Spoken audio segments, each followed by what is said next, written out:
সন্দেশখালীর ন্যাজাটে যে দুর্ঘটনা, ভয়াবহ দুর্ঘটনা, যেখানে ট্রাক ধাক্কা মারে গাড়িকে, যে গাড়ি শাহজাহান মামলার অন্যতম সাক্ষী ভোলা ঘোষের, তার ছেলের মৃত্যু হয়েছে এবং গাড়ির চালকের মৃত্যু হয়েছে। সেই ঘাতক ট্রাক ও দুর্ঘটনাগ্রস্ত গাড়ির ফরেনসিক পরীক্ষা।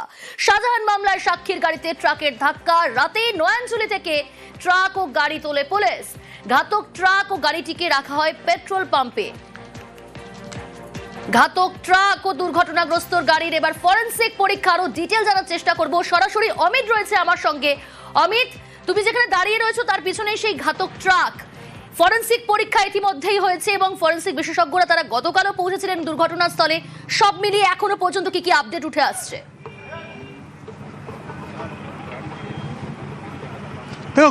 গতকাল দুর্ঘটনাস্থলে পৌঁছে গিয়েছিলেন ফরেনসিক বিশেষজ্ঞ বা ফরেনসিক এক্সপার্টরা।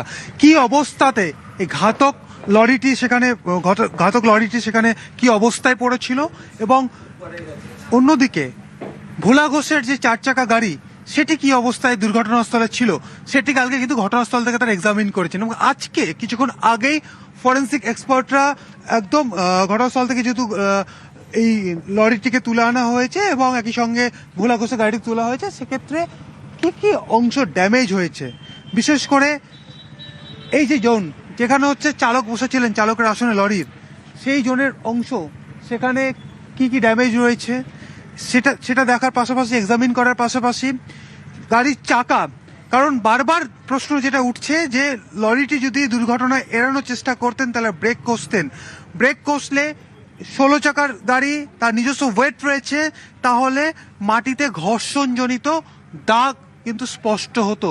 সেটি কিন্তু পাওয়া যায়নি গতকাল ঘটনাস্থলে। সেক্ষেত্রে চাকা এক্সামিন করেছেন, ব্রেকের অংশ অর্থাৎ টেকনিক্যাল কোনো ফল্ট হয়েছিল কিনা, এটা কি দুর্ঘটনা নাকি ভোলা ঘোষ যে বলছেন যে তাকে পরিকল্পনা করে